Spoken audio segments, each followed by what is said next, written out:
Okay, so now I'm live.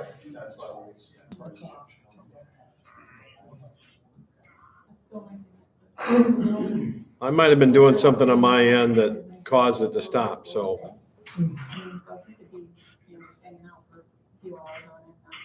No, that does not actually happen. I mean, because That's not to do, compared to what you're doing, it's not as physically, demanding. But we can. Try it now. Of course, it's got to stream for a little bit before you can find it. Okay. But yes, that said, it's like writing an email. See, I was going back and forth to opening up a different connection. Maybe that was screwing it up and stopping it. Because I'm still live. I'm at 56 seconds and I'm still live. You know, it's that type of work in between checking stuff in and out. It's not. There's a lot of cross training, and as they are, you would be utilized on driving. Because, I mean, it's not like this. Any luck, Jake? That's why they're training all this, because eventually they plan on having those speed board shuttle. Yeah, I'm still just seeing the two that stop. I don't have the live feed. I can't see the live feed as an option. Yeah, we need more, drivers on the top team, on the track saying, how do you know, because we're always trying to get enough drivers. Yeah, I mean, I have it on here now. Any experience at all? Got it now? Yeah. Personal experience, yeah. Okay, we found it I mean, it's not a prerequisite. on our end here. What were you under to find it? Well, again, just go to interstate classes, do the filter, look for live. There we go. There we go. Now it's working. Yep, I'm still live here. Yep. We're good? We're good. Get the volume. And then there we go. Now it's working. Okay, talk 1 second. Testing, 1, 2, 3, 4. Testing, 1, 2, 3, 4. I'm not getting I definitely look into it, especially, I mean, Do you have the amp on in the back? Do you have the amp on? Yeah, there we go. 245?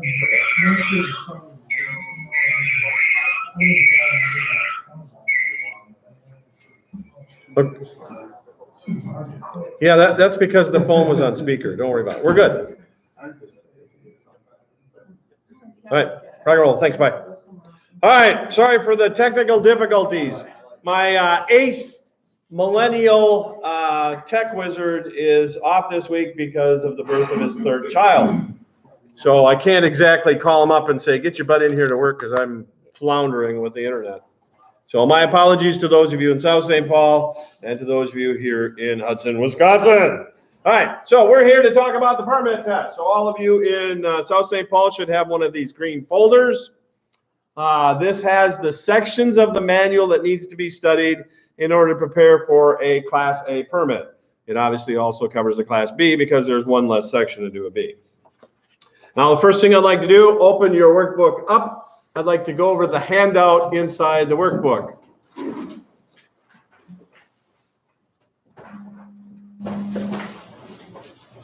Grab another one here. So first of all, I'm going to go over the mechanics of getting a permit. In order to get a permit, you need, of course, your regular driver's license. That needs to be valid and in effect. You will also need a valid passport or a certified birth certificate. What is a certified birth certificate?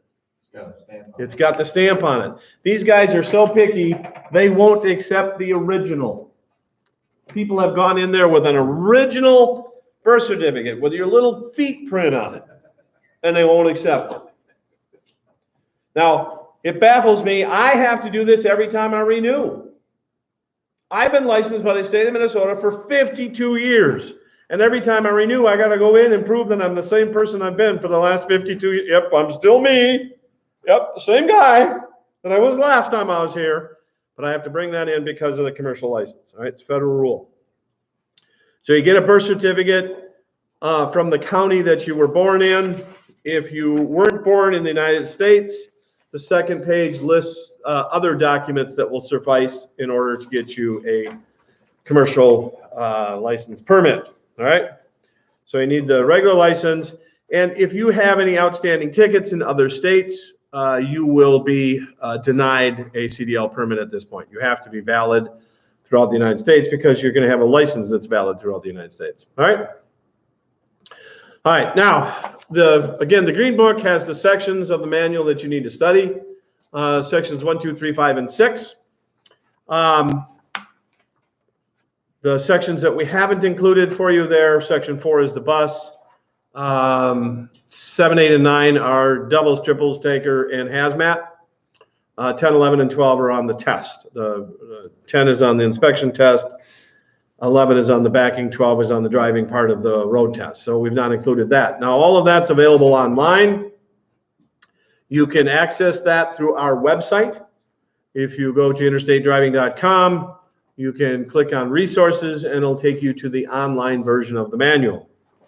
Now, there's two things I like about the online version of the manual. First off, you can expand the type. I like that. Now I can read it. You look at the type in the manual, that's going to wear my eyes out, even with my cheaters on, okay? So I like the expanded type of the online version. The other thing I like about the online version is the search engine is very specific. It will find exactly what you've typed in and nothing else. It doesn't find versions of it. You know, if you're searching for the word adjustment, some search engines will take you to the word just because it has the J-U-S-T in it. Well, then you're muddling down and looking at more stuff than you need to. So I don't really, a lot of these search engines are a pain, whereas the search engine on the CDL manual is really effective. Whatever you type in, if you type in slack adjusters, it will take you only to the plural, not the singular, only to the plural. So I like the specificity, did I say that right, of the search engine on the CDL manual. So I really like that. The audio file. Now, those of you, I can't really demonstrate that via the internet here because I'm scared to screw up this YouTube broadcast since we went through so much effort to try to get it going. So I can't really demonstrate this to you with the internet, but Minnesota also has an audio file of all of these sections. Those of you here in Hudson were listening to that earlier today. But you can go to mndriveinfo.org. That's listed right here on your handout, okay? Go to mndriveinfo.org and you go on more documents to find the CDL manual. You find the CDL manual, scroll down underneath that. Go scroll down to the bottom of the page and you can find each section of the manual as an audio file. And again, as those of you in Hudson know, I'm a real believer in audio files as learning tools.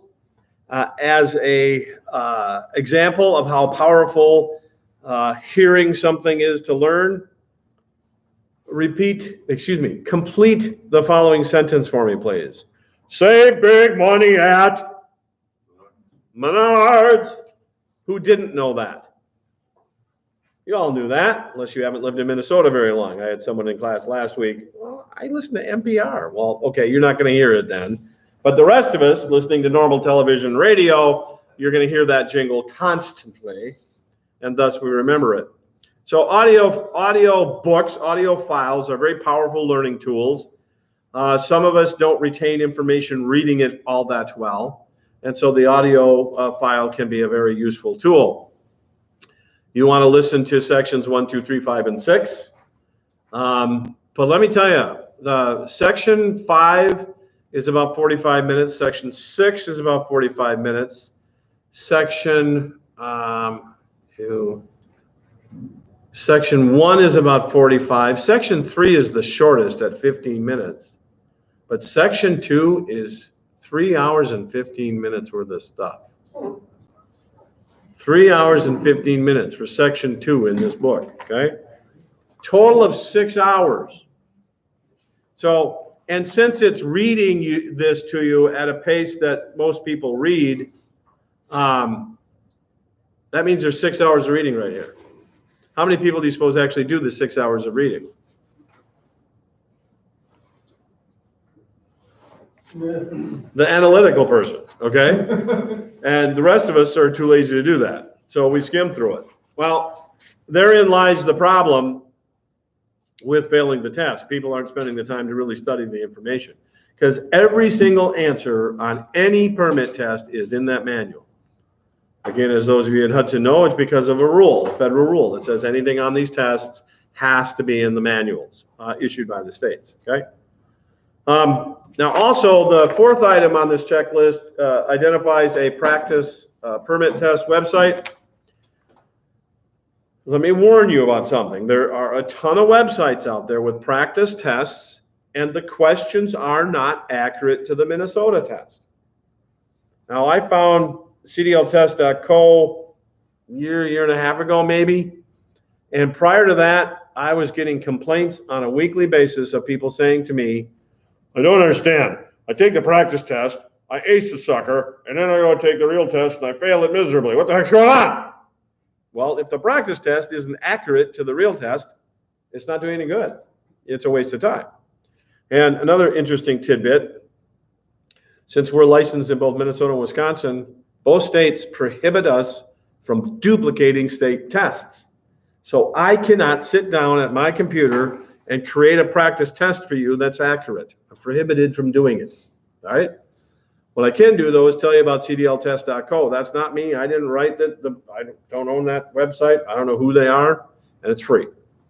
Now, it will ask you to sign up and like them on Facebook and all these other things. Don't do that, because then you're going to get even more emails than you're already getting as it is, okay? Are you aware that dmv.org is a private website? That is not a government website. dmv.org. People think it is. Oh, I'm going right to the state of Minnesota and dmv.org. No, you're not. You're going to Fred's website in Boca Raton or whoever the heck he is. I don't know. What? Can you take a question? Sure. So I picked up this green folder on day one from the front desk. Okay. At that time, they rifled through the filing cabinet, and in addition to this, they handed me this, which That's an old one. Okay. Yep, trash that. Thank you. Yep. We used to use truckingtruth.com, but not anymore. How long ago was that, Scott? A long time ago, yesterday, I think it was. Did they give you that? Yeah, when I signed Okay. it, I said I got your Okay. so, you know. Well, I'm gonna have to go back to South St. Paul today and find that file and throw those things out. You know, and that's the benefit of having a live class, okay? Because I'm gonna bring you up to date on stuff. All right, so you got the practice test at cdltest.co. You can also access that through our website. You've got the manual online. You can access that through our website. The audio file, you have to go to mindriveinfo.org to access that, okay? Okay, there's the audio file. Ta-da! All right. So continuing on with my first page here, one permit test on any one subject allowed per day. Your first and second attempt is free. If you go into an exam station first thing in the morning and fail a test, don't drive to another one. They're going to know you were there. They put you into the computer. Okay, so it's a waste of time to drive someplace else and try to sneak in. All right. Your first two attempts again are free. A third, fourth, fifth will cost you $10 on each attempt. Now, the next paragraph here, the test is available on paper or with a computer. Now, that's exactly what it says in the manual. Those are the exact verbatim words out of the manual. The test is available on paper or with a computer, okay? The larger exam stations around town will require you to take it on the computer the first time you go there. I'm going to come back to that in a second. Now, the computers do have headphones that will read you the test questions. Some people find that to be advantageous. I don't. And the reason I don't use headphones in that kind of a situation, I am susceptible to jumping to conclusions too quick. Ask my wife, I do it all the time, okay? And when I'm listening to a question, so as an example, the following question. The correct tread measurement on tires other than front tires is? What's the correct answer? Other than. Correct, but you know where my brain's going? Front tires, 430 seconds. Okay? Now, whoever wrote that test question wrote it that way on purpose to trick people like me. Because see, if they would have written the question by saying the proper tread depth on rear tires is, there'd be no confusion up here. I'd get the correct answer every single time. But if he asked me, what is the correct tread depth on tires other than the front tires? My brain has to take three things and put it together to find the correct answer. And sometimes it skips one of those three things. And here's tread depth, front tires. And I go to 4 and I get it wrong, okay? And so that's why listening to the headphones doesn't help me, because when I take a test, I got to kind of do this. Now, wait a minute. Okay. I mean, I really do. When you take a securities exam, every single question is, you have to flip everything and think of the negative or the one positive. And that would take me all day to do a quiz like that. They're incredibly difficult. Okay, because my brain, I'm dyslexic. I don't know if that affects that process, but the way my brain works, it totally confuses me when you throw in those curveballs and the negatives and the, you know, it just confuses me. So the point then is that listening to it in an audio format doesn't help me because I got to slow myself down to figure it out. Okay. All right. Now there's something I don't like about the computer that the paper allows me to do, and that is you can't skip questions on the paper version. Excuse me, I said that wrong. You can't skip questions on the computer. You are allowed, obviously, to do it on the paper version because nobody's holding a gun to your head making you answer questions, right? Now, that's very helpful to me to be able to skip questions because, again, the way my brain works, I can't tell you how many times I can't remember something at the exact moment. 5 minutes later, I remember. Or the other thing that'll happen is maybe I'm stumped on question number 7 and question number 22 jogs something in my memory. Now I remember the answer to number 7. So I prefer the paper version for that reason primarily, that I can skip questions. That really helps me. You don't let you review it at the end before you submit? The computer one? Yeah. No, because when you answer the question, as soon as you answer it, it scores you. And that's the other thing I don't like. Because if you answer a question on the computer wrong and you get it wrong, it tells you right away. Okay? And now, again, the way my little brain works, I'm like, oh, that's one. And now I get distracted and I start worrying about how many questions I got wrong rather than focusing on the test. So it's the old ignorance is bliss routine with the paper version. Nobody's scoring my paper as I do it. And so that is less stressful for me and it helps me concentrate better. So I prefer the paper version. Okay? Now, the manual says, the CDL manual says, the test is available on paper or with a computer. There are 92 places in the state of Minnesota to take a permit test. 92 locations operated by Driver and Vehicle Services Division. They tried to close some of the smaller outstate exam stations several years ago. You might have heard about it, did get a little publicity. And what happened is that the people in those localities raised a ruckus down at the Capitol that they don't want to have to drive 80 miles to take a test. So the state relinquished and said, okay, we'll keep these little places open. And some of them are open 1 day a week. Some of them are open 2 days a month. Okay? Well, those smaller exam stations, and this includes Red Wing. I mean, you don't have to go that far away to be included in the smaller exam station threshold. The smaller exam stations don't have the computers. They haven't invested in the computers for an exam station that's not open 4 or 5 days a week. So the only way you could take it in a small exam station like Red Wing is on paper. Now the bigger exam stations, they have the computers, okay? So you walk in the door and you say, I'd like to take my CDL permit test. And they say, okay, go over to computer number 6. and you say, well, I'd like to take it on paper, please. They will say to you, well, you have to take it on the computer the first time. All right? Now, I have one problem with that statement. It violates my constitutional rights. And my constitutional rights are important to me. If you ever visited Washington, D.C., gone to the Hall of Congress, I think they call it, where they have the Declaration of Independence, the Bill of Rights, and the, Library.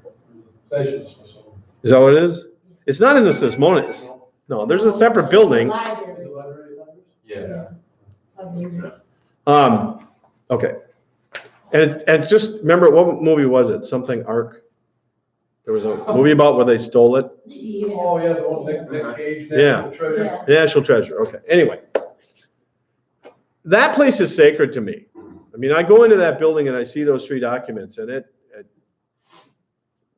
is sacred stuff to me. And one of the things in the Bill of Rights, or the Constitution, is that all men should be treated equal. Now, it did take 150 years to include women, but we did pick up the speed on that. So if a guy can go to Red Wing and take it on paper for the first time, why can't I go to Egan and take it on paper for the first time? Well, you know what? I can. All I got to do is ask. And I'll be told no initially.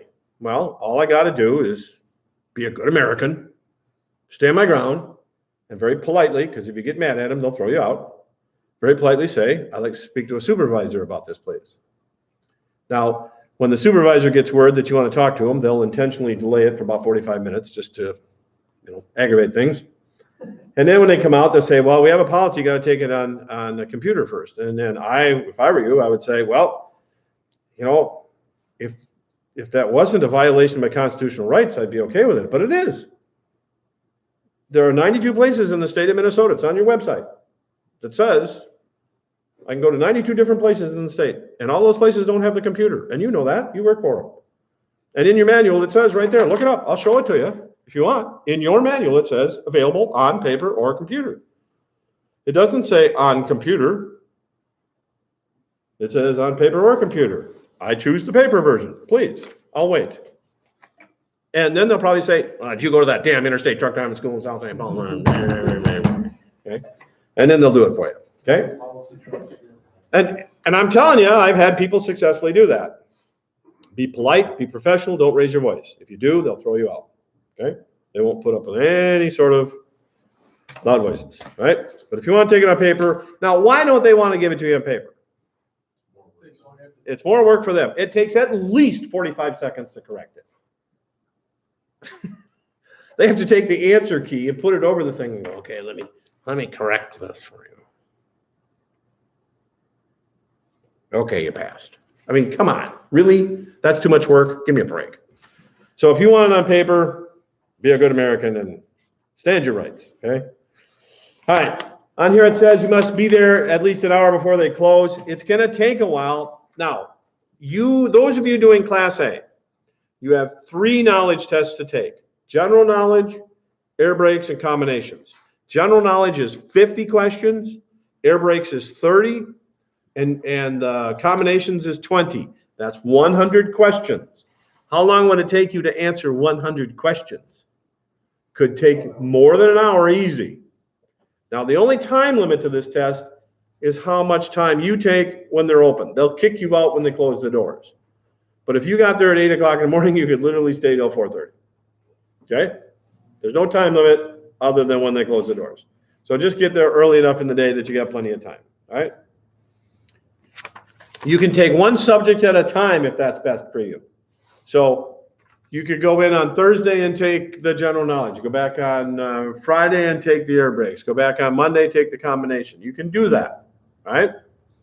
You could even separate it in the same day. You could go in at 8:30, take your general knowledge, go up to the counter, say, I'll be back later to take another test, go out in the parking lot, roll the window down, turn the music on, read your CDL manual again on the air brake section, go back in there an hour later, take the air brake test. Get that done, go up the counter, I'll be back, go out in the parking lot, easy listening music, a little fresh air, reading, studying, go back in and take your test, okay? So you can do that. Now, they will hold on to your documents, especially if you pass. They're going to hold on to it for you. But let me caution you. Do not trust the Minnesota Department of Public Safety with any document. You have to document the document. So what that means is, do not walk out of the building without a copy of if you pass something, you want a copy of what you passed. Now, if they don't want to hand you the piece of paper, take a picture of it. So check this out. You go in at 8:30, take a test. 9:30, you say, I'll be back. I passed this, I want to do the next one. Can I have a copy of that? Well, I'll be right here. That's okay. You're coming back today? Oh yeah, not a problem. I got it right here. Don't worry about it. It's all taken care of. You just come on back. I'm here all day. You walk out the building. 5 minutes later, that person's daycare calls and their kid is sick. Where's that person going? They're out the back door. You walk in 20 minutes later. You know, I was here this morning and I passed my test. I want to take the next one. What's your name? Can't find your paperwork. Well, there's this other. Oh, yeah, she had to leave. I don't know where she put your paperwork. Well, I was here this morning and I passed the test. Well, it wouldn't be that hard to pass it again then, would it? Go on over there. That's what they'll do. They don't care. When you get your license, in the mail, okay, check everything here. Make sure everything's accurate. I can't hold it too close. Check everything back here, restrictions. We've had people get the wrong license. This happens all the time. People took a Class A test, get a Class B, and vice versa. Take a Class B test, get a Class A. We've had people take a test with a manual transmission, get restricted to automatics. We have people taking automatics, getting no restrictions. Air brakes, restrictions, when they took a test in a truck with air brakes, okay? Happens all the time. So first off, any documents that you get from these people, hang on to them, don't lose them. So the first thing you should do with any document you get from the state of Minnesota is do what? Copy. How do you make a copy in today's technology? Take a picture of it. Email it to yourself. Because if you take a picture of it and email it to yourself, if you lose your phone, you still got the picture, don't you? Right? Okay? We've had students, one gentleman went 1.5 years, got pulled over at a normal inspection out here in Wisconsin, and the trooper says, son, you can't drive this truck. Pardon me? Look on your license here, son. It says you can't drive a truck with air brakes. Officer, I've been driving 1.5 years. Well, you've been driving illegal for 1.5 years, man. He just never looked at the back of his license. We had a gentleman recently who couldn't get his CDL permit. He lived in Edina, and the word Edina was misspelled. And he had to reapply for a new driver's license, get that license issued before they would allow him to get a permit. Now, how long does it take to get a license issued in Minnesota? Oh, no, it's longer than that. I mean, Renewed in 6 weeks. It January. got worse then. pardon? I renewed my license in January. I still haven't got my new license yet. And it's March. So 2 months ago. Yep. Welcome to Minnesota. Now you know why we're over here in Wisconsin. Okay, because so if there's anybody listening in the Department of Public Safety, you know how I feel. I don't have to tell them because they know. The management. I don't begrudge you employees. It's the management. Anyway.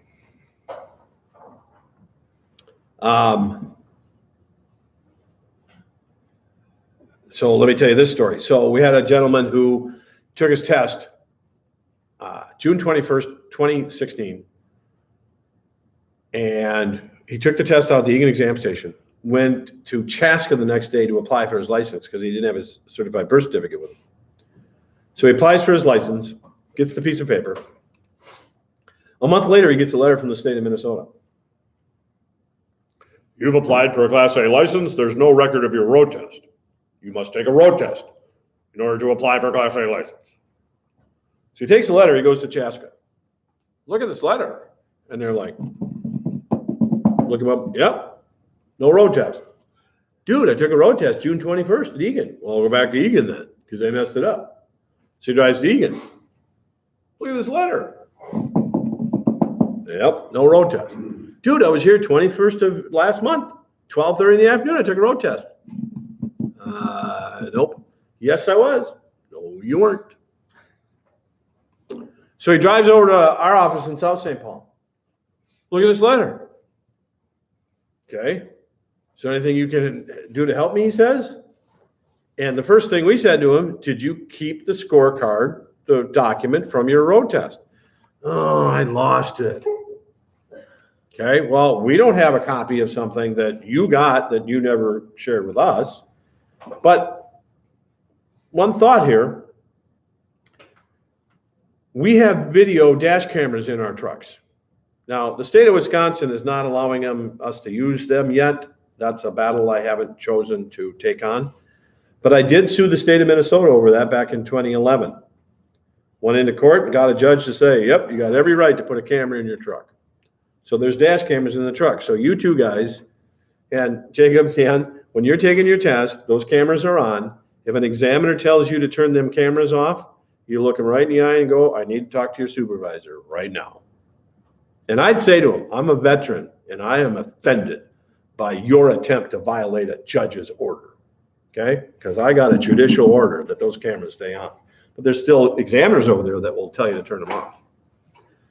So he comes in, here's the letter. Do you have a copy of my stuff? No, we don't have a copy of it, but we might have a videotape. So we went back and looked, and we had it on videotape. This conversation between the examiner and this young man. The examiner saying, congratulations, you passed your test. Here's your paperwork. Oh, thank you very much. Okay, well, you can go inside now and get your license. Oh, do I need my certified birth certificate to do that? Oh, yeah, you got to have the certified birth certificate. Well, I don't have that with me. Well, that's okay. You can do it later. Well, can I go to Chaska? Sure, you can go to Chaska. So we got this whole conversation on video, right? Took Pat maybe 15 minutes to find that because we archive all of our video from all of our training and tests and everything. So what we did was we played it on a computer screen, and I had this young man videotape it with his phone. So sent him out to Egan. He drives out to Egan. He goes in there. He goes, I got video proof that I passed the test. We don't care. Chaska's the one that messed this up. Go to Chaska. He drives to Chaska. I got video proof I passed the test. We don't care. It's Egan's fault that did this. Go back to Egan. He's at Egan for the third time that day. Would you be mad by now? I mean, how would you like being told you don't have a license anymore and you do? So he goes in there. I got video proof that I passed this test. And they said, well, we don't care. You're not in the computer. But I got video proof. We don't care. So he calls me. I get on the phone with this young man and I say, okay, who's the supervisor today? Jessica. And I says, okay, tell Jessica this. As soon as we hang up the phone, I'm calling my attorney. And as soon as I hang up from that, I'm calling KSTP. And I'm going to show them the video and have them put it on TV tonight. And they're going to come and interview you. How's that? Tell Jessica that. Calls me back 5 minutes later. That's all taken care of. Now, one of the agreements that we made with the judge is that we would use this video internally, but we wouldn't expose things on social media. So we've been videotaping since the fall of 2012, 6 years, 7 years. You've never seen anything on social media, have you? Nothing from our dash cameras. You have seen something on the news from my dash camera in my pickup truck because I caught a pretty big crash one day. A guy blew through a red light at high speed and nailed somebody. But there's nothing from our trucks during a test or training that's been on social media, okay, or TV or anything like that. Anyway, my point is that the state was screwing this stuff up. Now, that same examiner that messed up that paperwork for that guy has messed up other people's paperwork repeatedly over the last several years. Does he get fired? Get in trouble? Get days off? He'll probably get promoted, okay, with the way that organization operates. Exactly, okay? So if you don't pay attention to these documents, you may find yourself in the exact same situation where you don't have what you deserve to have because the state of Minnesota screwed up. So document everything you have, all right? All right. Last sentence on the handout. You need to complete a CDL medical self-certification form in order to get your permit. You'll need again to do the same thing when you get your license. Turn to the very back page of the handout. That is the CDL medical self-certification form. Now, on this form, you have to certify that you fit into one of 4 categories. Category 1 is non-exempt interstate. Category 2, exempt interstate. Category 3, non-exempt intrastate. Category 4, exempt intrastate. Now, intrastate, categories 3 and 4, means you are limited to driving within a given state, be it Minnesota, Wisconsin, whatever it is, but you cannot cross state borders with that license commercially. Who would fall into that category? 2 types of individuals. First of all, under age 21. If anybody back there in South St. Paul is under age 21, you are limited to intrastate. You cannot cross the state lines until you turn 21. There is proposed legislation at the federal level to change that, but that'll probably take about 8 years to do. Who else fits into that category? People that can't pass a interstate DOT physical. The threshold for passing a physical on the intrastate level is lower than on the interstate level. Examples. On the interstate side, you have to see 20/40 with both eyes, correction allowed, in order to pass a physical. On the state level, 20/40 with one eye will get you by. So you can get a CDL and drive commercially with one eye, but you're limited to the state of Minnesota. You can't cross state lines. After 3 years of experience, you can apply for federal waiver. But that's an example of the different thresholds on the medical side. There are other medical issues too that would necessitate staying on the intra-state side of things, all right? So that's why we have that option.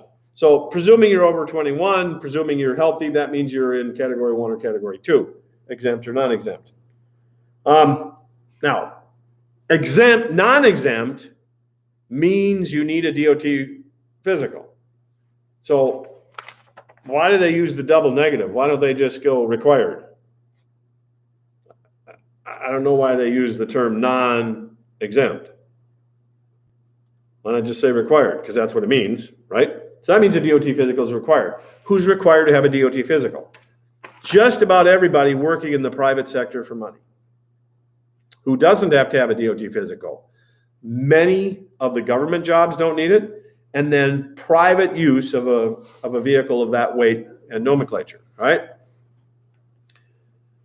A friend of mine, his family has a construction business, and one of the sons, he's in a management position. He doesn't want to be a construction worker. He likes wearing his penny loafers and his Dockers. So he doesn't want a commercial license because then he's scared his dad's going to tell him to go drive a truck. Okay? So he does not want a CDL. But he and the family, they got some land down in Lonsdale, and they got a bunch of trees over in this side of their property, and their house is over in this side of their property. And he wanted to move these trees from one side to the other. And he got a quote from some landscaper dude, and it was $1 gazillion to move these trees. Now, this guy's got some money. And he checked around, and he figured out he could buy one of those truck spades, tree spade trucks, okay? And on the weekends, he could move it himself.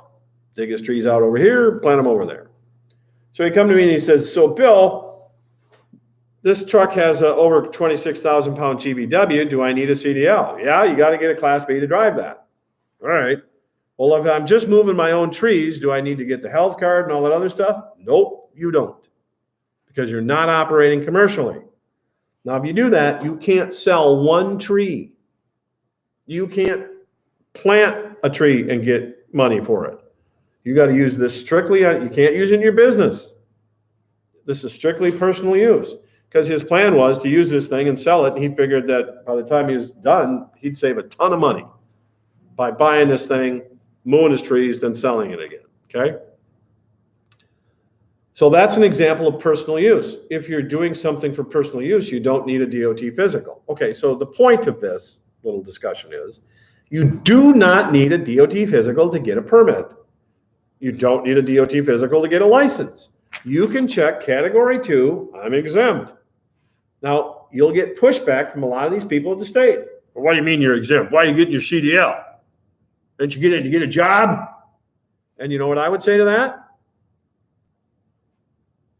Here's my form. That's beyond the scope of your job requirement, okay? Just give me my permit. It's none of their business what you're gonna do with it. That's not their business, okay?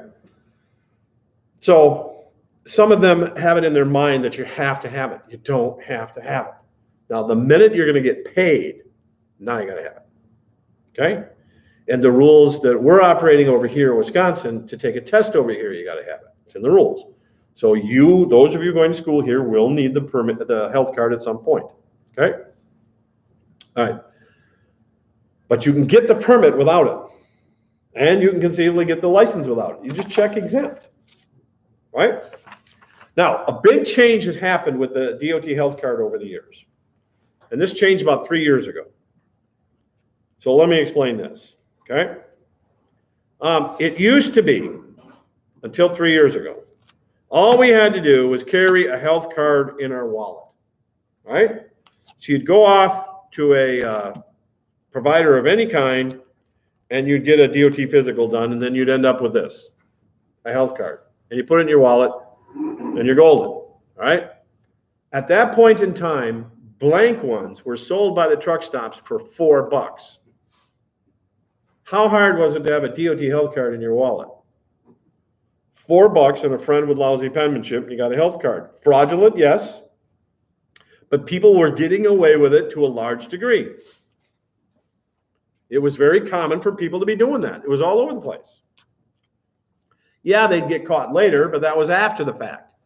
And the feds came up with a system to prevent that from happening. And so now the system is, first off, for a physical, you have to go to a registered provider, somebody that is registered with the feds to do the DOT physical. Now, it's real easy to find that. Do a Google search for DOT registered physical. And it'll come right up on a Google search. Click on that website, put in your zip code, and it'll tell you anybody, it tells you everybody in the state, but it starts with the people that are closest to you based on zip code. Okay? So those are the people that you can go to. See, it used to be you could go to any doctor, any chiropractor, any nursing assistant. No, not nurse, physician's assistant. Is that what they call them? PAs, right? Well, now you can only go to somebody that's registered with the feds. So now you go to that person. When you take the physical, they enter your information into a federal database right there. Okay? Then, once you get the physical, what you do is you fill out this form and you click non-exempt, which is category 1, right? And what's it say right underneath it? Copy of certified driving medical record must be presented, correct? So you're going to show this to the state of Minnesota. They are going to then put that information into your driver file, into the computer system under your driver file. It will include the expiration date of this because you're sending them a copy of it, okay?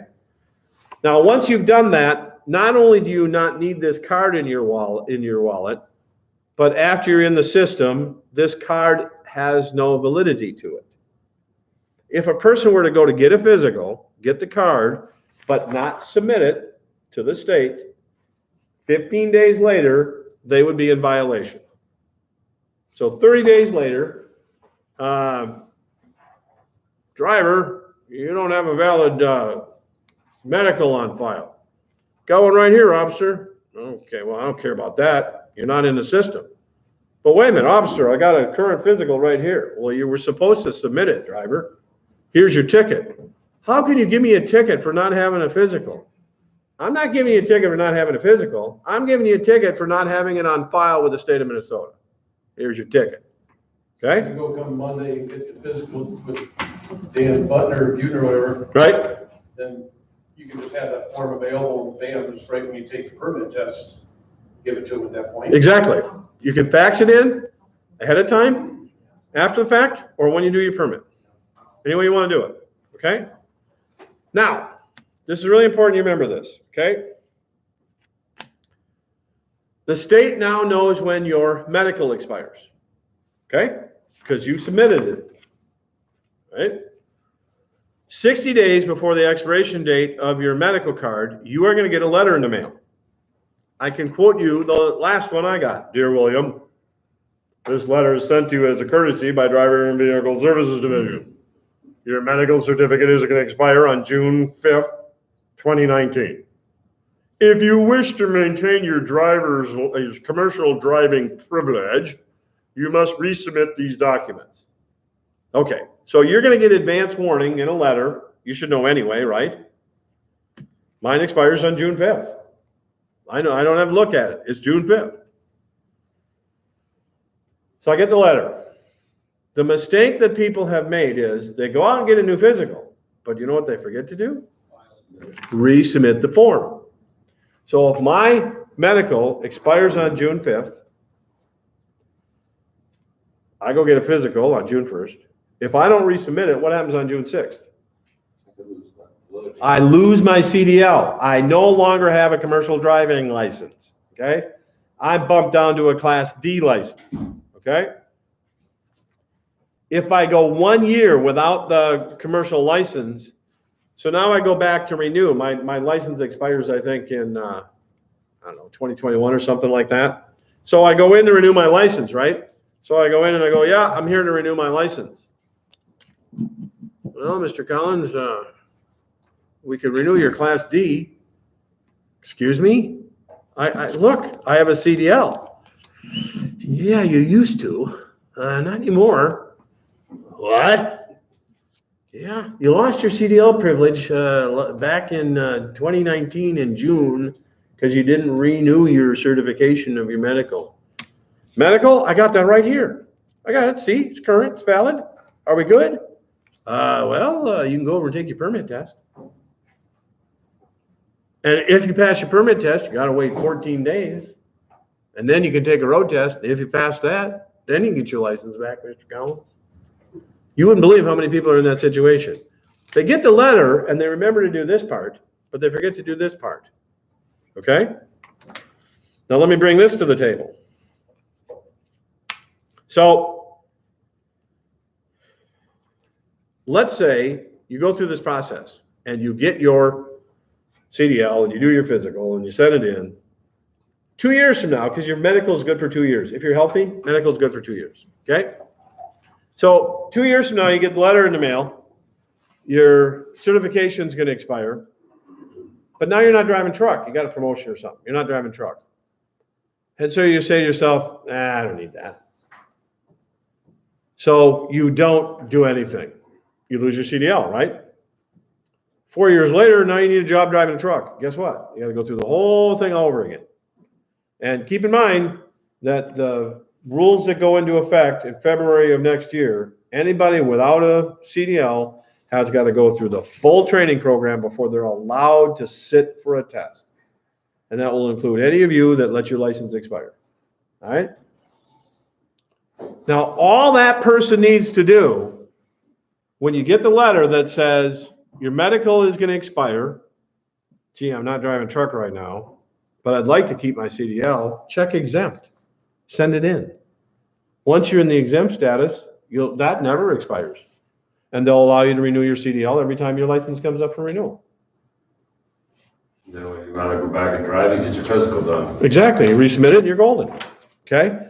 But don't forget to resubmit this document when it expires. And then you get to keep your CDL. They send you that document when they send you the, No, this document is available online or at the exam stations. Okay? But you can, it's a PDF. You can get it online, print it right out. Okay? Or use this one. and you're saying, I'm sorry, because I know you went over this, but that just to go in for the permit, like we need to do, we need to walk in there with this form and with the doctor's card. Form. So we need to visit the doctor next.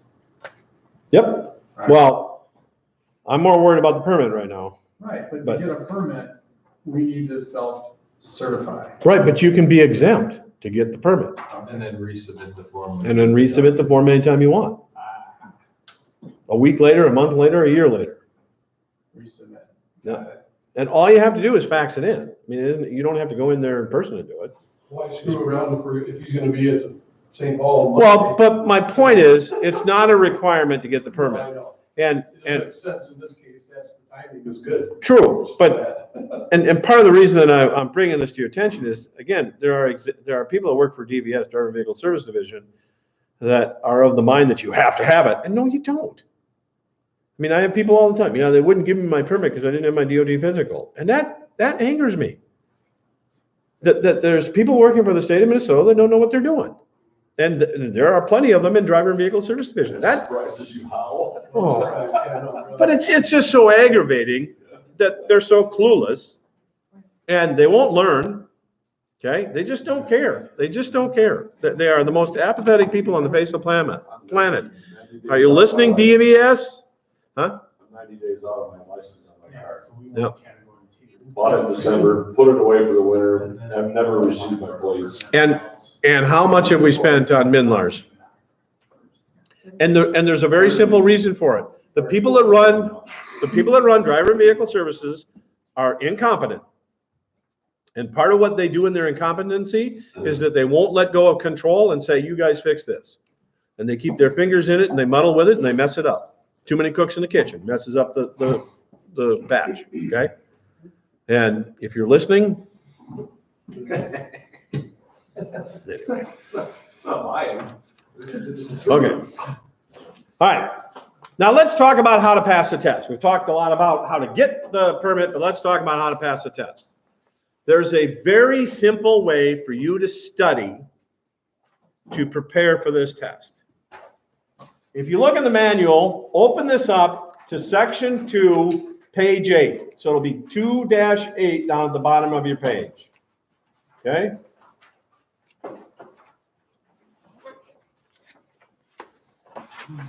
If you go to page 2-8, look at the right-hand side, you see a box that says test your knowledge.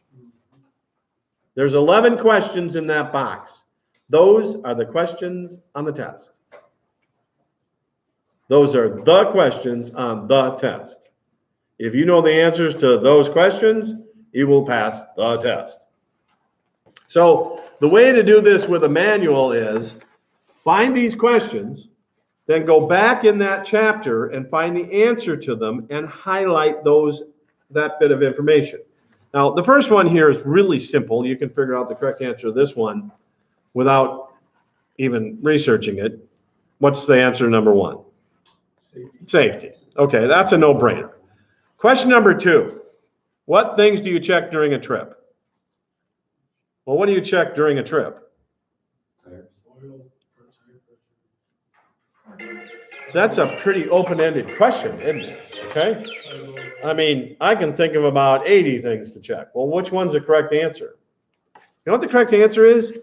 Watch your gauges and use your senses of smell, hearing. In other words, common sense. No, that's the correct answer. Gauges and senses. And that's back here on page 2.1 or 2.2, okay? It says, during a trip, you should watch your gauges, use your senses. That's the correct answer. Because this is all multiple guess, could be true and false. And with a question like that, what should you check during a trip? They're not talking about when you stop. In fact, the very next sentence says, when you stop, you should blah, blah, blah, blah, blah, blah. Okay? But this question, their meaning is, when you're actually driving down the road at highway speed, what are you supposed to check? Okay? Your gauges and your senses. All right? Question number 3, name some key steering system parts. Now, the correct answer is listed in this book. I think it's page 2.3 or 2.4. There's all of these key steering system parts are named: pitman arm, drag link, tie rod, steering box. It's all named right in the book. You look at that, highlight it, you now know the correct answer to that question. The next question, name some suspension system defects. Here again, it's in the manual. Broken, loose, shifted, or cracked springs, broken spring hangers, spring mounts, leaking shock absorbers. It's all in the manual. I'd highlight that. Question 5, what 3 kinds of emergency equipment are you supposed to have? Anybody know? Fire extinguisher, triangles, fuses. And fuses. Fire extinguisher, triangles, and fuses. Fuses, that's emergency equipment. According to them, it is. People that don't read the manual are quick to come up with first aid kit. That makes sense when it comes to emergency equipment, but not required. That's an OSHA requirement, not Correct. Yep. a DOT. Yep. Actually says either or triangles or flares. Right. And nobody carries flares or fusees anymore. And the biggest reason that we don't carry flares is they're so hard to get rid of when they expire. And they do expire. Triangles never expire. Okay? But flares do. Are most of the new truck circuit breakers now on? Yes. Okay. So then you wouldn't need fuses. And let me tell you this little tidbit. So we have fuses in all of our trucks that go up for the test, right? Because you have to point them out. I'm not kidding you. I have no idea if those fuses fit those trucks. I have no idea. I've never even checked. I don't care. I find some fuses, I throw them in a truck. Okay. Meets the requirement, okay? Why is a fuse emergency equipment? I don't get the connection there between emergency and a fuse, but whatever. Minimum tread depth for front tires, 4/32, rear tires, okay? Name some things you should check on the front of your vehicle during a walk-around inspection. Here's another open-ended question, huh? And their answer is look underneath for oil leaks and coolant leaks. That's the correct answer. That's what they're looking for. What should wheel bearing seals be checked for?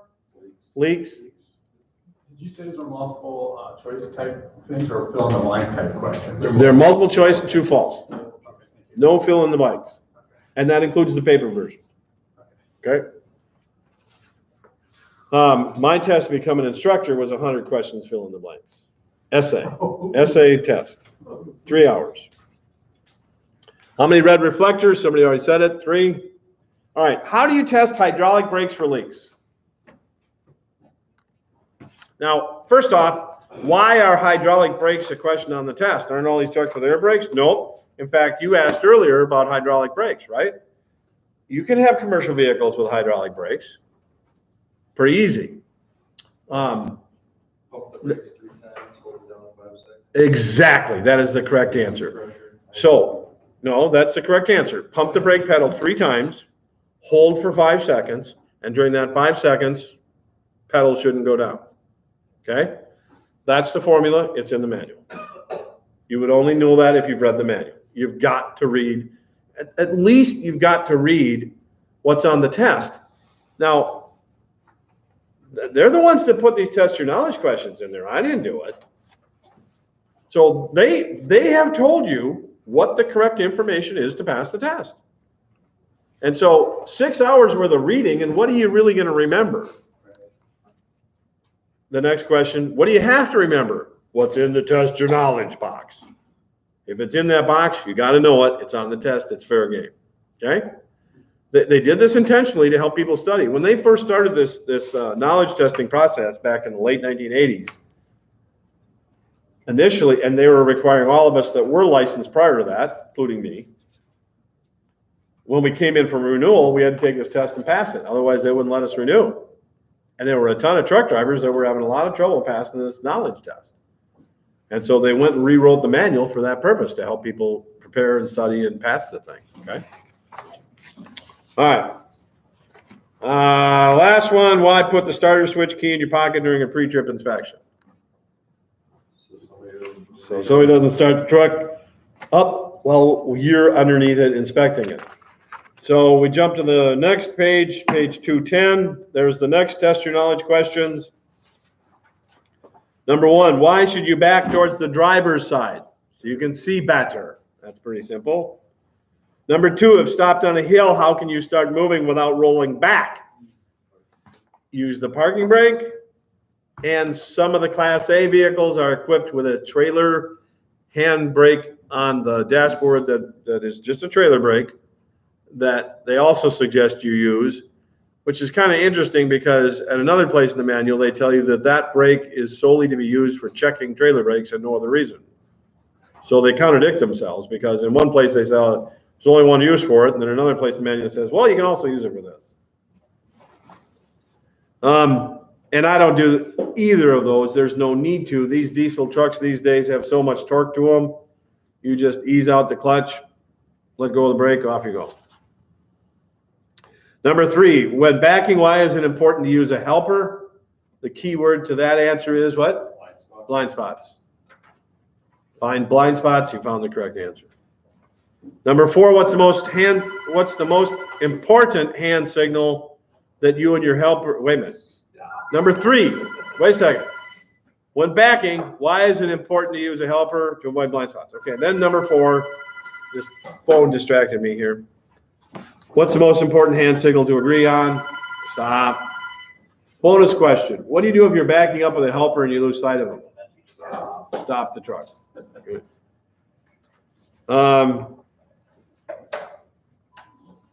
What are the 2 special conditions where you should downshift? Hills and curves. Okay. Hills and curves.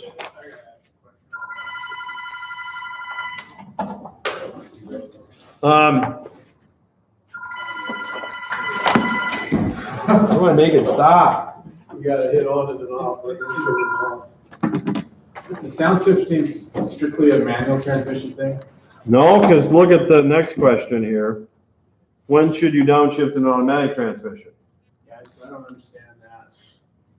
What don't you understand? Well, I understand that a manual, if you're in 4th gear, you could slide it into 3rd, and that I would call downshifting using the engine to brake it. Correct. But I don't know I drive an automatic, so I'm not sure. A lot of times automatic says like you can. Any automatic, you can downshift it. Yeah, You can. And the big truck transmissions, the big truck automatic transmissions, you can manually downshift. It will tell you you're in 6th gear. Yep. And you want. Yep. You can select 5. Just like on your car. Right. I've got manual. Yeah. So the big truck transmissions, it'll tell you what gear you're in. Okay. You know, an automatic transmission in a car or pickup truck won't tell you what gear you're in necessarily. But the big truck transmissions, it tells you what gear you're in. Okay. And you'll have up and down arrows, and you can manually do that. Every single one of them are programmed to do that. But here's the other part of the equation. You don't need to do that. You don't need to do that because they're programmed to do it for you. The manual doesn't know that. This manual, again, was initially written in the 1980s. And the technology, the sophistication of our technology is obviously, we didn't have cell phones back then. Okay? In the 1980s, we did not have cell phones. 1980s? So today's automatic transmissions downshift automatically. I got a little diesel pickup truck. It downshifts it all by itself. My big truck does the same thing. The truck I run around the country with to haul my race car is an auto shift big rig, 450 horse cat motor. Okay, and it's got an auto shift transmission. It's an older style, so it's actually what they call a 3-pedal auto, but it downshifts itself. And it's really cool, especially when you put the engine brake on. You're coming down a hill and it's like there's a little guy underneath the seat there doing all this, okay? Because it's actually a manual transmission, but shifted electronically. Pretty sophisticated. Now, the correct answer in the manual is, when do you downshift an automatic transmission? Prior to going down a hill. All right. Now, next question. Retarders keep you from skidding when the road is slippery. True or false? Well, first you need to know what a retarder is. What's a retarder? It's an engine brake, okay? Now, an internal combustion engine, a 4-stroke internal combustion engine, has a combustion stroke, an exhaust stroke, an intake stroke, and a compression stroke. So the piston is going up and down. And normally what's going on when you're putting fuel to this thing is fuel's going into the chamber, and an explosion occurs that drives the piston down, twists the crankshaft, propels you and I forward. Okay? An engine brake does the exact opposite. What it does is it shuts off the fuel, so there's no forward, and it closes the exhaust valves. So when the piston's going up, trying to take the spent exhaust fumes and push them out into your exhaust and muffler, those exhaust valves are closed, or mostly closed. And so the piston is trying to push that out, and there's a ton of resistance. And what that's doing then is causing a deceleration effect on the crankshaft, which is holding you back. So it's a braking effect, has the same effect. I mean, what is a brake? Well, it slows you down, okay? Well, that's exactly what this does, is that it slows the vehicle down, okay? It's a different way of braking the vehicle, of slowing it down, and it's called an engine brake, all right? Now, the engine brake operates exclusively on the drive wheels, correct? The question here, retarders prevent you from skidding when it's slippery. Okay, so when you were younger, or maybe last week, did you find a big parking lot when it was snowy? And what'd you do? Whoop shitty. How'd you do that? Give it gas and break the rear end loose. Or hit the e-brake to do it, right? Okay. So if you're on a slippery surface and you slow down your drive wheels on a rear-wheel drive vehicle, what's going to happen? You'll start to skid. The back end loses traction and loses directional control, okay? So obviously using an engine brake when the road is slippery could be problematic, right? Now, there's an explanation of the retarder in the manual, and it says in the manual, the retarder should not be used when the road is wet, icy, or snow covered. Well, when the road is wet, I'd use my engine brake for sure. You're not going to have any problem with directional stability using an engine brake just because it's wet outside, especially with a truck, especially if you're loaded, heavy, okay? And that's when you need the engine brake the most. I'll come back to what the engine brake, why the engine brake was invented here in just a second. Snow covered. Now the snow we had Saturday night here, that was pretty slickery, wasn't it? I wouldn't have been driving my truck in that. And I sure as heck wouldn't be using the retarder, okay? Icy. What about icy? Puts it right into the skid. So what do I do if it's icy? Slow down. No, Drive. I don't drive. I park the truck, okay? I park the truck. I'm not gonna use my retarder when it's icy because I ain't moving. If it's icy, what's everybody else doing? Running into stuff, okay? I can't, I told you I have a dash camera on a pickup truck. I bet you I got at least 6 people this winter running into concrete barriers and off the road, into the ditches and stuff. At least 6, okay? I got 2 or 3 of them just coming back and forth to here, between South St. Paul and Hudson in the van. I've got a camera in the van, by the way. Anybody notice that? Did you notice that? So since everybody else is running into each other when it's slippery, I'm off the road. It's like, I'm not going out there. I'm just not doing it. I told you all I'm going to Atlanta tomorrow. It's only because we're having rain, not snow tomorrow. If we were going to have snow tomorrow evening, I would not be going on this trip. Not doing it. Not taking the chance. It's not worth it. This is a recreational thing for me. It's something I do for fun. Why put all the stress and aggravation into it? Not doing it if the weather's bad. I've canceled 2 trips already this year because of it. Okay? So the correct answer here is false. Engine retarders prevents the vehicle from skidding when slippery. The correct answer to that is false. Okay? Hi. So trust me when I tell you that the test your knowledge questions, knowing the answer to those things, is the way for you to prepare for this test. Now, I'd recommend reading the thing and spending the 6 hours. But in any event, look at the test your knowledge questions, find the correct answers, and highlight them. All right? Then I would go to to cdltest.co.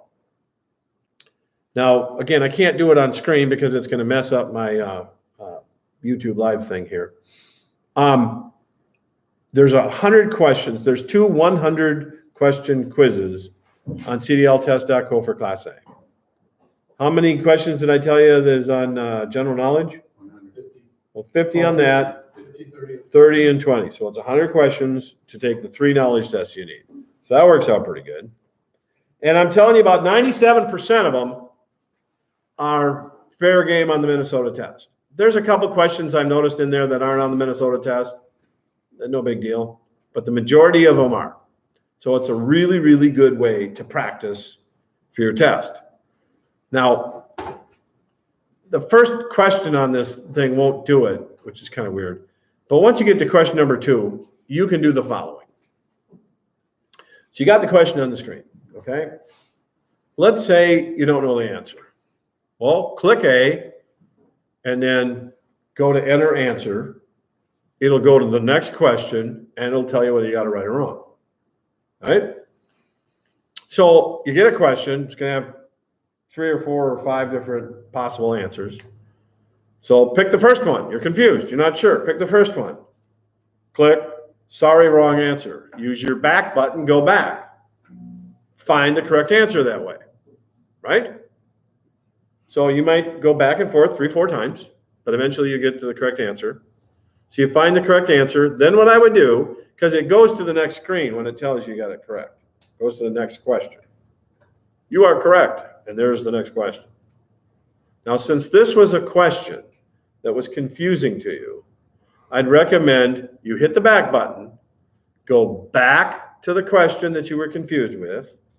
It'll show you your answer, which was correct. And then what I would do if I were you is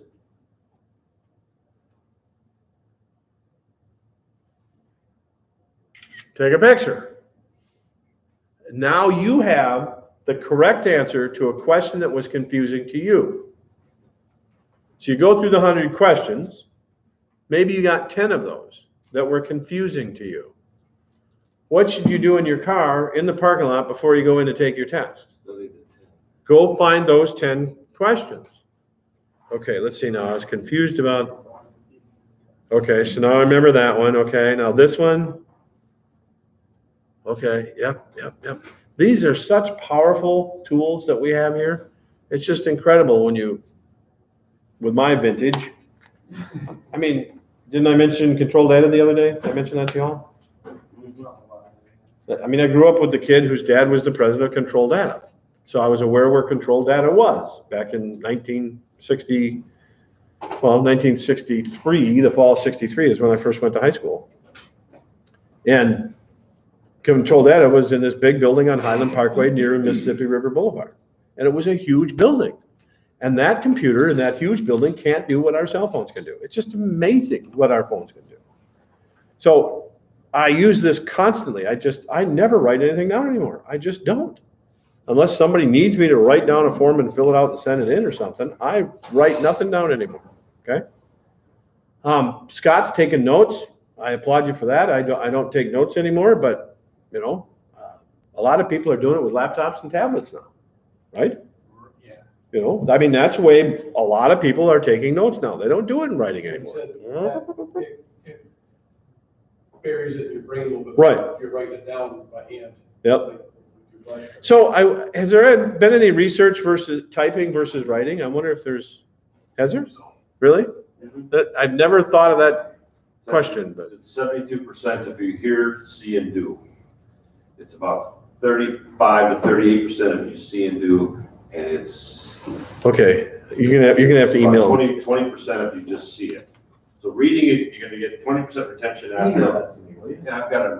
I teach classes for that. Yeah. Because that's a good statistic for me to tell everybody here. Hear, see, and do, and that's the key thing, is you hear it once, see it, and then do it, you'll retain it far more. Yep. Isn't typing the same thing like you do? That's doing it, yeah. So Yeah. that's a do. But it'd be interesting to see if there's any research of writing cursive versus typing. Yeah, That's seeing. but anyway, just one of those things to Google when you got nothing else to do. Okay, all right. On your phone. On your phone, yeah. On your phone. Okay. All right. So these two methods, using the Test Your Knowledge boxes and using cdltest.co, those two things, you put some time and effort into that, put a couple, 3-4 hours into that process, you'll pass these tests. Okay? Promise you that. It would be worth your while to read the whole manual, because there is useful information in there. I don't agree with 100% of it. There's some misinformation. Incidentally, the retarders, by the way, the engine brakes were actually invented by an engineer at the Cummins Motor Company back in 1960. And they licensed it to the Jacobs Company in 1961. And that's where the nickname Jake Brake comes from. Jake, what? I don't know. Jake Brake. I've not heard that. That's the nickname of an engine brake, Jake Brake, okay? So it's like Kleenex for a tissue, right? It's a brand name. But that's how that nickname came into play. But the one thing I want to bring to the table about the need for an engine brake, we use these engine brakes on hills with these large trucks. That is the primary source of keeping the speed in check when going down a steep grade with a loaded vehicle. Your brake pedal is a secondary device, not the primary form of keeping speed in check. So you always slow down, downshift prior to going down a hill, and when equipped with an engine brake, and almost every big truck is, use the engine brake to keep your speed in check. Now, they invented this back in 1960 because the drum brakes on these trucks are problematic. What can happen if you overuse your brakes when going down a hill? They overheat, and then what happens? They fail. They fail. They go away. They quit working, okay? I remember back in the 60s, there was a truck hauling taconite in Duluth, came down the hill, went through a house. It went through the house and killed some people in the house. Went in one side, came out the other side of the house, okay? So. Is the engine brake an automatically engaging thing? No. Is it something you press a button? Yes. So an engine brake has an on and off switch on your dashboard, okay? And most of them are adjustable. Now, my little pickup truck with the 4-cylinder, my engine brake's not adjustable. But on my big truck, it's got 3 positions to it, high, medium, and low. And so I can play with my engine brake going down a hill and adjust it to full retarding, medium, or low back pressure, okay? And the advantage of that is then when I'm going down a grade and the grade is doing this, I can keep my speed right where I want it, just playing with my switch, okay? So it's got an on and off switch, it's got an adjustability mode, and when it is in the on position, it only works when you take your foot off the gas pedal. It will also disengage the moment you touch the clutch. So if you have a clutch, you just touch it, it'll kick the engine brake off. Touch the gas pedal, it'll kick it off, okay? Now, the engine brake is your primary source of reducing, keeping speed in check when going down a hill. So again, before starting down the hill, you have to determine the correct speed and the correct gear. If you have never been down a particular hill, then be conservative with your choice, right? Slow way the heck down. A good rule of thumb when you're new at this, you should be going slower than the guy in front of you, and the guy behind you should be on your butt. That tells me you're probably going the correct speed. If you're going just as fast as the guy in front of you, I think you're going too fast. Told you yesterday, I'm a race car driver. I love going fast. I just am addicted to it. In these big trucks, I'm a wuss. I'm the most conservative driver out there. I'm the slowest guy down the hill. I'm the slowest guy around the curve. Construction speed limit, I'm there. Every time I get through a construction area, there's 10,000 cars behind me, and all mad at me because I'm right there at that construction speed limit. I'm very conservative with my speed with these trucks, okay? Part of it is that I understand the mechanics of it. Now, when you're going down the hill and you're using this engine brake to keep your speed in check, because your brakes alone will cause you to crash, right? Now, this engine brake is internal in the motor, which is connected to the crankshaft, which is connected to the transmission, which is connected to the drive shaft, which is connected to your rear end, right? Now, if you're mechanically inclined, do you understand that any one of those components could fail? And if they fail, then what? Now you're freewheeling and dependent completely on your brakes. And if you're high enough up on the hill, you're going to crash, burn, and die. Well, understanding these mechanical components, I'm like, oh God, I don't want to break this thing. And that's part of why I'm conservative, is that I don't want to put any more strain on these components than I have to. Now, once you've done that, so you slow down, downshift prior to starting down the hill. Start down the hill, use your engine brake. If the speed climbs, there is a proper method of using the brake pedal on a steep downgrade. You'll have a target speed. It should be posted at the top of the hill. Could be 25, could be 55, could be 45, whatever, okay? Whatever the posted speed is for trucks, what speed should you start down the hill? 5 below that, correct. So you downshift, slow down to that, to 5 less than that, downshift, engage your engine brake and start down the grade, okay? Then, it must be bowling upstairs.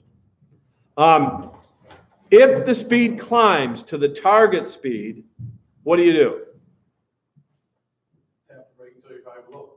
Not just tap the brake, okay? Use the brake pedal firmly enough so that you reduce by 5 miles an hour within 3 seconds. Now, do you remember that 3 and 5 from earlier today? Remember, Jake? Where was he talking about 3 and 5?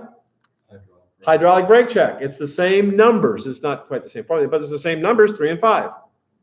With the hydraulic brake check, pump 3 times, hold for 5 seconds.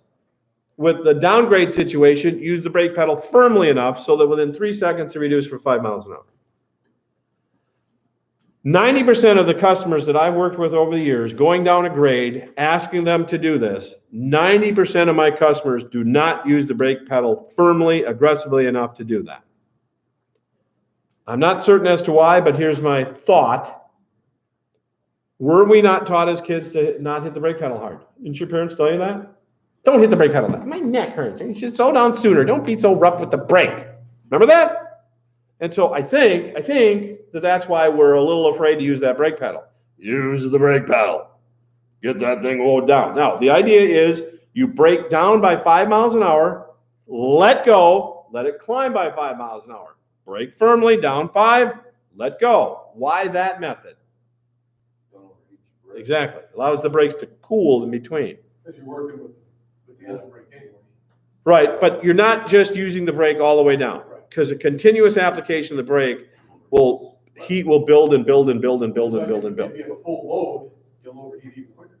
Right. So firmly, they'll heat up, but then let go, let them cool. Firmly, they'll cool off. Firmly, cool them off. You said that on an automatic truck, the downshift is gonna take care of itself. It's gonna downshift for me automatically. Well, I don't know which truck you're driving. No. Okay. The newest trucks are going to do that for you. Okay. So what you would do with an automatic shift truck is you'd slow down to 5 underneath your target speed, hit your engine brake. And now, as soon as you have slowed down, it's downshifted already. Yeah. Okay. You don't have to do that. It will downshift. Right. And so it's downshifted to the proper gear just by you slowing down, hit the engine brake. And then as you go down the hill, the engine brake stays engaged, and it certainly won't shift up to another gear. It'll stay locked in that gear. Because you're staying within the 5 miles an hour, you're within the same gear all the time. But even if you didn't use your brakes and your speed climb, the transmission wouldn't allow itself to shift up to another gear. It'd destroy itself first, because of the downgrade or whatever. Is there a question on that? Is there a question on there? On the right side of yours. How to follow the speed limit? Use cruise control. Do we have those in the test trucks? Yeah, but don't use them on your test. You're not going long enough to use cruise control. You only do that on the straightaways. Yeah, I use cruise control constantly to prevent myself from speeding. Because if I don't use cruise control, I will speed. Get the mileage anyway. True that. My little diesel pickup truck, I get 37 miles a gallon on the freeway with that thing. What do you drive? Canyon, GMC Canyon. Oh, yeah. Yeah, little 4-cylinder turbo diesel. That's a They're good pretty cool. engine. Yeah, Yeah, if you're in the Rockies, you go up like for Pikes Peak, yeah. coming down, there's those pull-offs to cool your brakes, Right. and check your brakes about every half mile. Well, runaway ramps too, to go over and bury yourself in, yeah. So you go up in the 70s, did you ever have to use one of those in those conditions? An engine brake? No. No, I mean, no. excuse me, a runaway ramp? No. Those are scary looking things. But I'm so conservative.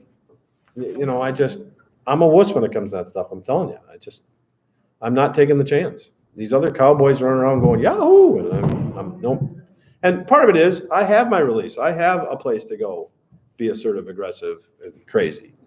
And they actually have races going up high speed once a Oh, year. yeah. It's like a motor, it's either motorcycle or I think it's motorcycles. You can. No, they have cars, I'm talking about it's trucks, like semis, race to everything. the top of Yeah. freaking high speed. Yep. And there are no guardrails. Yep. And. Okay, that's my class. Someone dies every time. Thanks for coming. Good luck. If you have any questions, let me know. I'm going to end my stream. Thank you, South St. Paul. Have a good day. More important, have a safe day.